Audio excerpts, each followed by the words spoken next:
ചാലിശ്ശേരി ഗ്രാമപഞ്ചായത്ത് പ്രസിഡന്റായി UDF-ലെ വിജേഷ് കുട്ടൻ തെരഞ്ഞെടുക്കപ്പെട്ടു. വോട്ടിംഗിൽ LDF-ഉം UDF-ഉം 7 വോട്ടുകൾ വീതം നേടിയതോടെയാണ് നറുക്കെടുപ്പിലൂടെ പ്രസിഡന്റിനെ തെരഞ്ഞെടുത്തത്.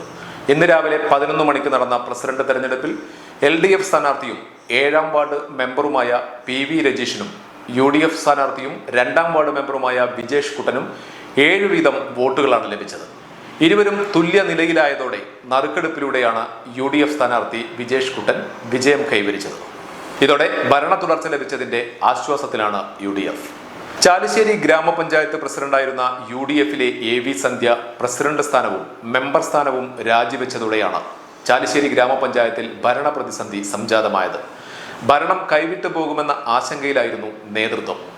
ആകെയുള്ള 15 വാർഡുകളിൽ UDF-ന് 8ഉം LDF-ന് 7ഉം അംഗങ്ങളാണ് ഉണ്ടായിരുന്നത്.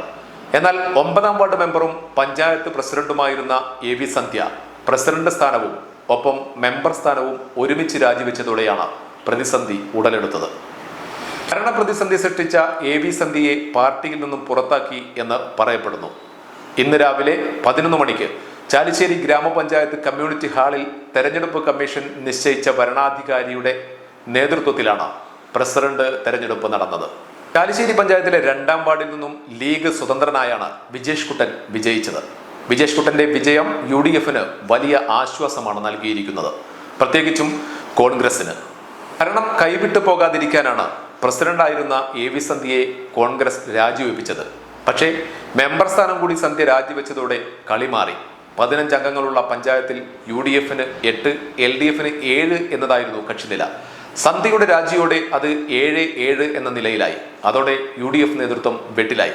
പക്ഷെ ഭാഗ്യം UDF-ന് അനുകൂലമായിരുന്നു. നറുക്കെടുപ്പിൽ UDF വിജയിച്ചു.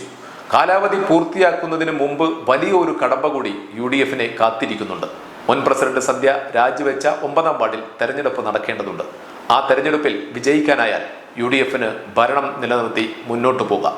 പക്ഷേ പരാജയപ്പെട്ടാൽ വിജേഷ് കുട്ടൻ രാജിവെക്കേണ്ടി വരും. ഭരണം LDF കൊണ്ടുപോകും. നിലവിൽ UDF-ന്റെ ഉറച്ച സീറ്റാണ് 9ാം വാർഡ്. പക്ഷേ സന്ധ്യയുടെ രാജി സൃഷ്ടിച്ച പ്രതിസന്ധി ആർക്ക് വോട്ടായി മാറുമെന്ന സംശയം നിലനിൽക്കുന്നുണ്ട്. AV സന്ധ്യ രാജിവെച്ച 9ാം വാർഡിൽ ഉപതെരഞ്ഞെടുപ്പ് തീയതി ഇതുവരെ പ്രഖ്യാപിച്ചിട്ടില്ല. തീയതി പിന്നീട് പ്രഖ്യാപിക്കും. 6 മാസത്തിനുള്ളിൽ തെരഞ്ഞെടുപ്പ് നടക്കും. അതുവരെ UDF-ന് കാര്യങ്ങൾ സേഫാണ്. പക്ഷേ തെരഞ്ഞെടുപ്പാണ് LDF-ന്റെ പ്രതീക്ഷ. സംസ്ഥാന ഭരണവും MP രാജേഷിന്റെ മന്ത്രിസ്ഥാനവും ഉള്ളതുകൊണ്ട് തന്നെ ഉപതെരഞ്ഞെടുപ്പിൽ വിജയിക്കാം എന്നാണ് LDF കരുതുന്നത്. News desk Pattambi times.